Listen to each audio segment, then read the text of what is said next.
Hey, everybody. The November 20th, 2020 meeting of the Oakland and County Coliseum Joint Powers Authority just finished. And although the agenda called for, and I'll present it to you right now,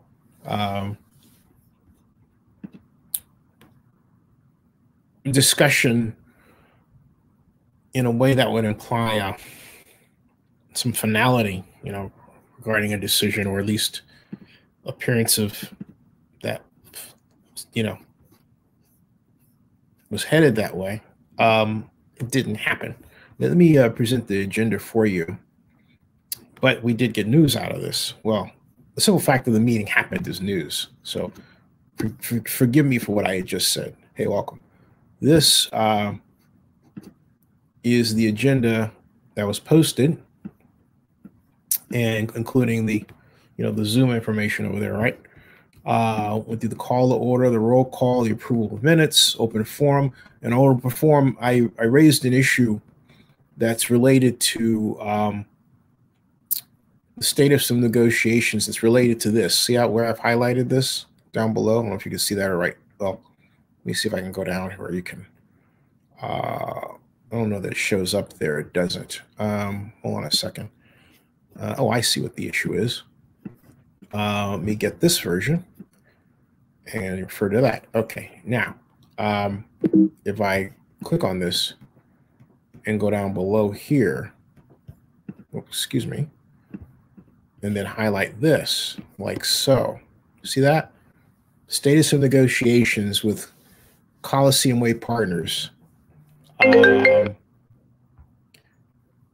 Status of negotiations with Coliseum Way Partners, LLC, the Oakland A's, for purchase of Coliseum complex property. And what I pointed out was that having this is one thing. We don't have a document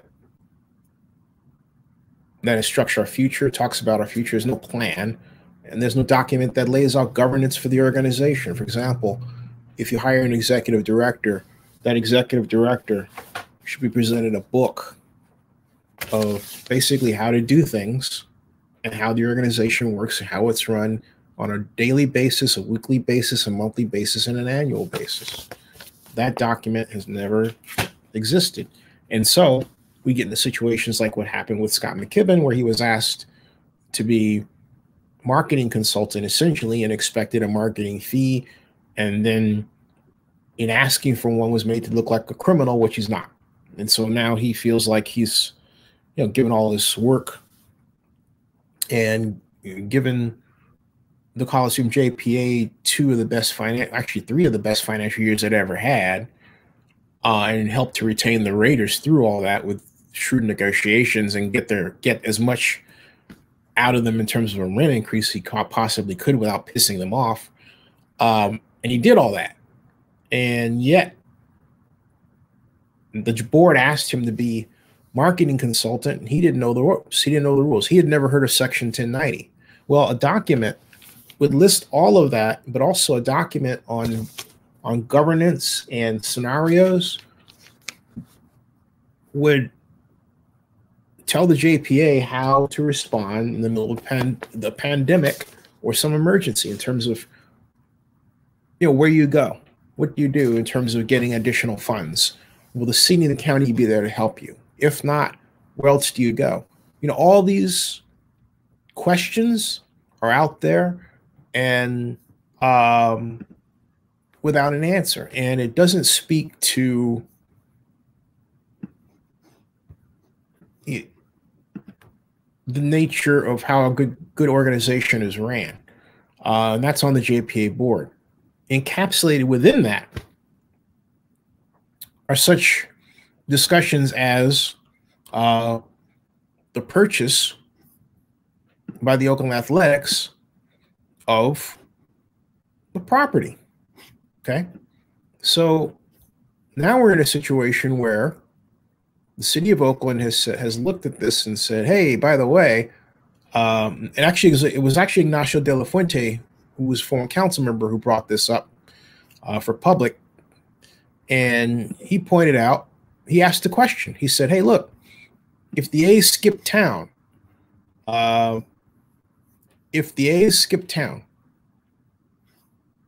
would they be able to do so? And would they be able to skip town and still own the land that they purchased from the county of Alameda, which is half the Coliseum land total, 50%? And the answer basically, well, yeah, there's no clause in the agreement that stops the Athletics from moving. I mean, they could skip town, go to Vegas, still have the land, and boom. All right. So now they're going to have a meeting to deal with that, or some discussions. They're having a meeting to deal with Levy. You have food workers that need money. And what sadly did not come out of this was the JPA saying, hey, we applied for a PPP loan, and therefore with that PPP loan, we were able to help these vendors, right? And I'm actually really surprised that did not happen. But the good news is they can still apply for an economic disaster loan through the SBA. You can do that. And being a federal government organization, I'm sure they have other outlets and political areas that they can access. But that's the one that sticks out right now. You know, and it's irresponsible for my friend Nate Miley to say, you know, the county is out of the sports business. And look, the county was never in the sports business. The county was in the business of providing venues. A venue can be used for any purpose, okay? It was not charged with running a sports organization. I mean, you could deal with anybody. You can deal with the owner of the Athletics, the owner of the A's, the owner of Live Nation, the owner of a dog training facility, the owner of a job training organization that wants to set up shop at the Coliseum. It could be any or anyone. As long as you have a venue of that type, you're in the venue operations business. That's what you're in. And so the core competency of the county should be, or should include, venue operations. Why? It's very simple. If you're in the middle of a disaster and you have additional need for facilities, you want to, let me give you an imaginary disaster that, well, from the standpoint of pop culture, isn't imaginary. Remember Godzilla? The 2014 Godzilla that came out that was filmed in part in the Bay Area. The Godzilla that featured the use or the implied use of the Oakland Alameda County Coliseum Arena to stage victims of the monster fight. There's an example, okay? Who do you call to make sure the facility is available? What scheduling do you need to alter to make that happen? That falls on the JPA.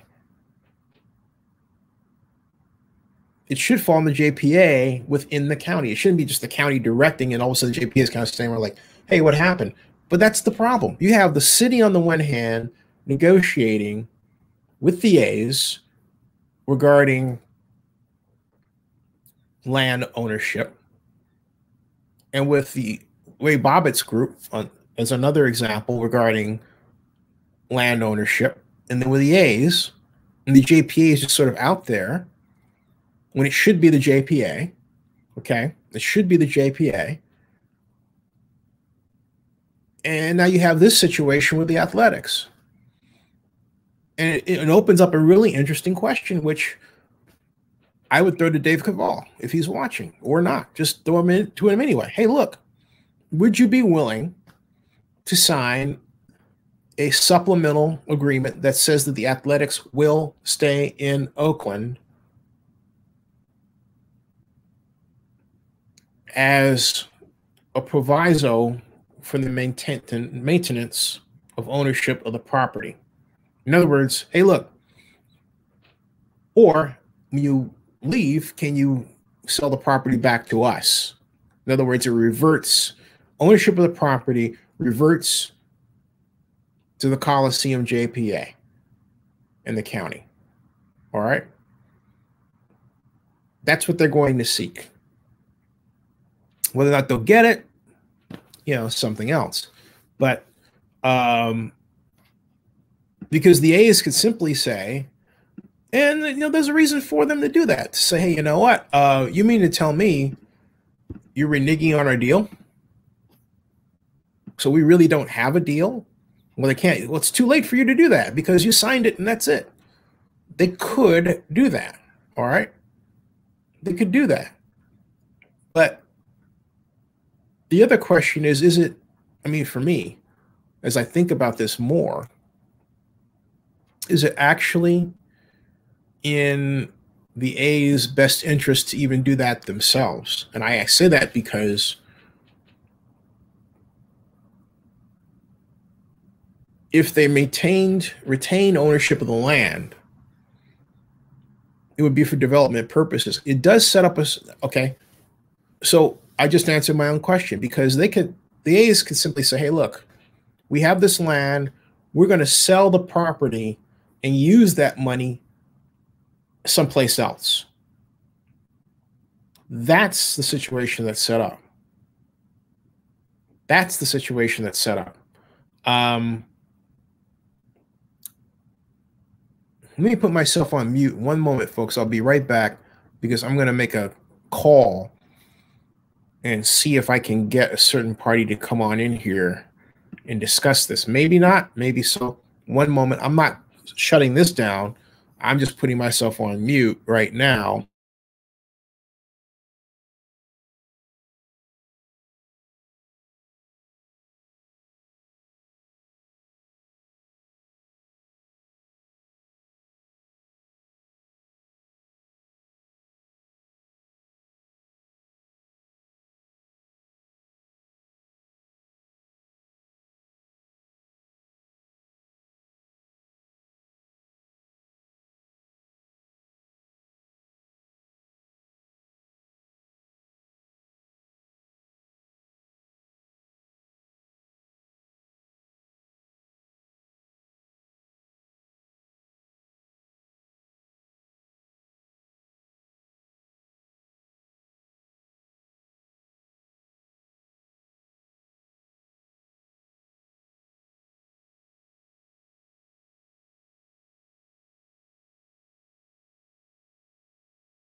All right, I'm back, and wasn't able to get the person that I thought I was able to get.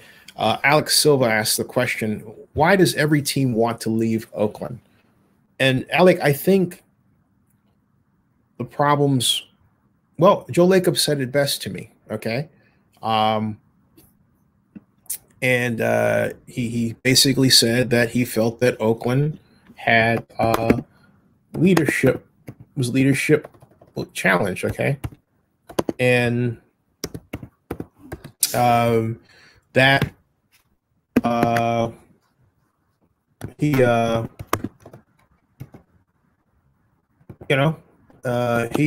he felt that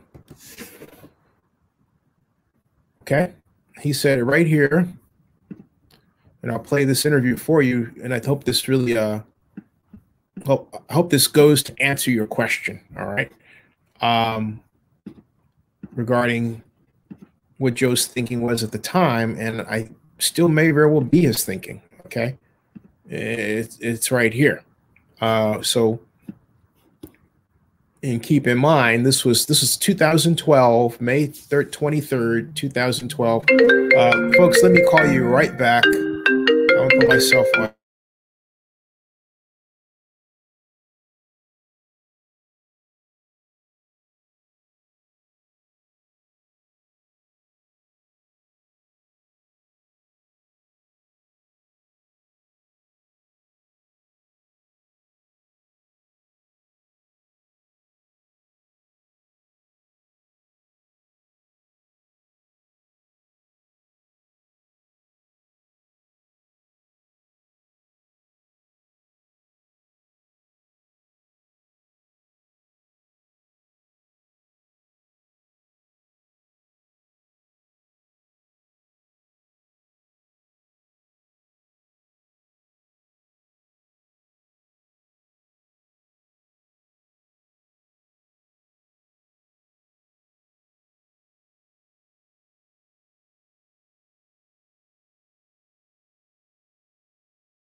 Yeah, so I had to unmute that. Sorry. That was actually related. That I can't say who I was talking to. That call was actually related to what we're talking about. And so, Alec, let me play for you. This is Joe Lacob, okay? Because Alec had asked, why does every team, want to leave Oakland, right? And here is Joe Lacob right here.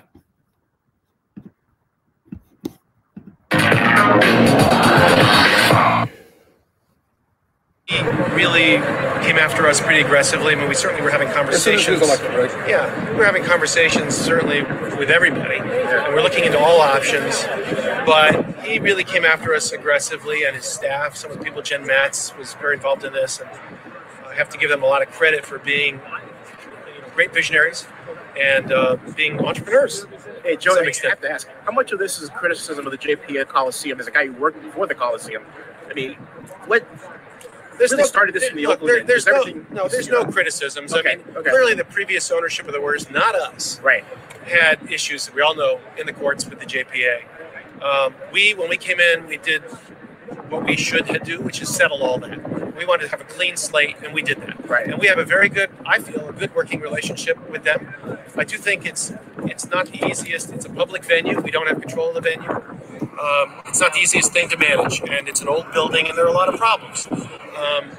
But that has really nothing to do with this. At the end of the day, we really looked everywhere and we said, where is the single best place that we're going to invest a lot of money? And in San Francisco, Oakland, San Jose, wherever you are, California, pretty much, we knew it had to be, privately financed. Right. We're going to write a check. If we're going to do that, we had to pick what was the best place for our fans, the best place for our investors, best place for everybody. But Oaklanders are going to wonder, was Oakland aggressive enough in keeping you guys?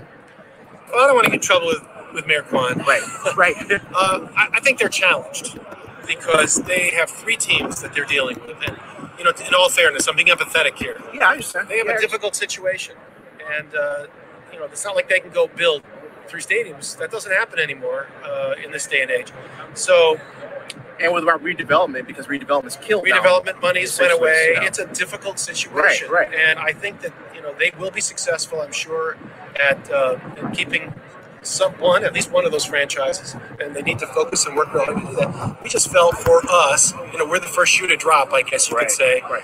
But it just felt for us, we had to make an objective, independent decision that was the best thing for us long term. I think if you come here and you look at this and you get approached by San Francisco in a way that was so aggressive, so entrepreneurial, so positive, it's kind of a hard package to beat. What's the total price tag for this?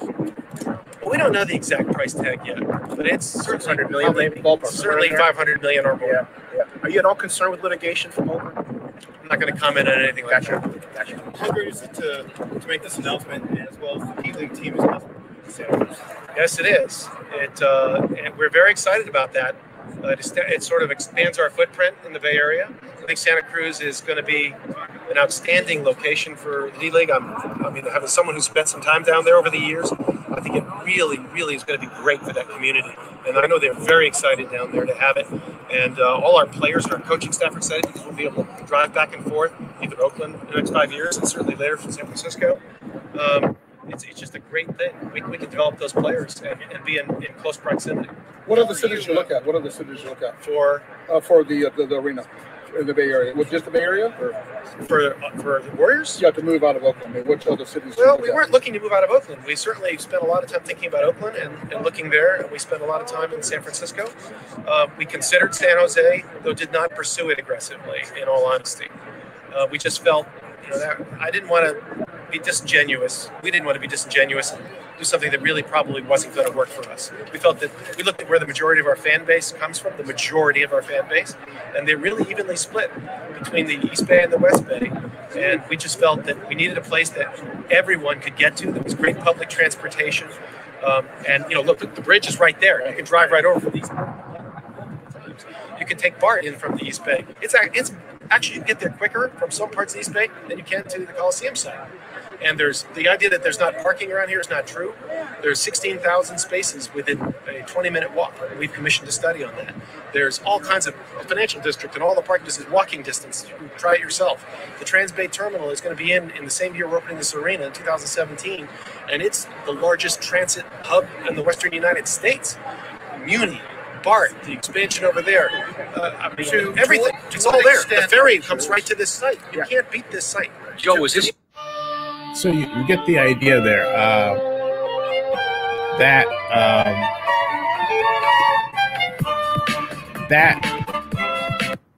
you hear his thinking at the time, and he said Oakland has its challenges. Okay,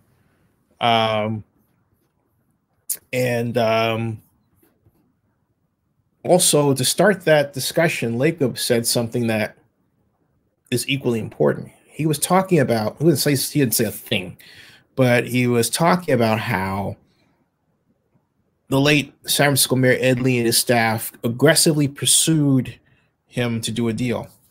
Now, from the mayor of Oakland's standpoint, was Gene Kwan. Do you sue them for economic damage? Well, it's too late now. Gene said something to me at the Alice B. Toklas Democratic Club party, breakfast party, before the Pride Parade, which is held annually in San Francisco. And I want to say something too. If you're going to do business in the Bay Area successfully, you need to be part of organizations that are multi-sexual orientation. I'm straight. Alice B. Toklas is LGBTQ, but in that room, everybody is somebody you need to know to effectively be successful in the Bay Area. Okay? So I want to get that out of the way. Once you go in with that attitude, and you should, you'll have a lot of fun. It was there that I saw Jean when she was mayor, Kwan, and I was talking about the Warriors. I said, hey, you know, President of the Warriors is right over there. You should go over and make a deal with him. This is 2010. And he said, she said to me, she actually didn't get, it actually took her by surprise how important the Warriors were to people. She said that to me. And I'm still to this day floored by that. But it also explains why there was so much lack of leadership and inaction regarding the Warriors. All right. But now we're talking about the A's and what needs to be done. You know what needs to be done with the A's is need to give them a poison. They basically just say straight up, you know what?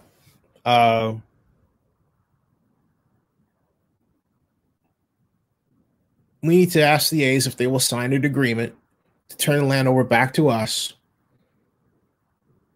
if they leave. All right? Because it would make them think twice about any future plans, because if they don't have that cash cow to draw from for anything, right? It would make it harder for them to finance a facility elsewhere if part of their financing plans included dumping that property or developing that property. You see, if they have to give it back to the county / JPA, they gain nothing. But if they hold the land while they're here and develop it, that's a different story. It's a big issue. It's a big issue. All right. I'll be back later with live stream shows. Subscribe to Zenny62 and bookmark oaklandnewsnow.com. That ends this broadcast.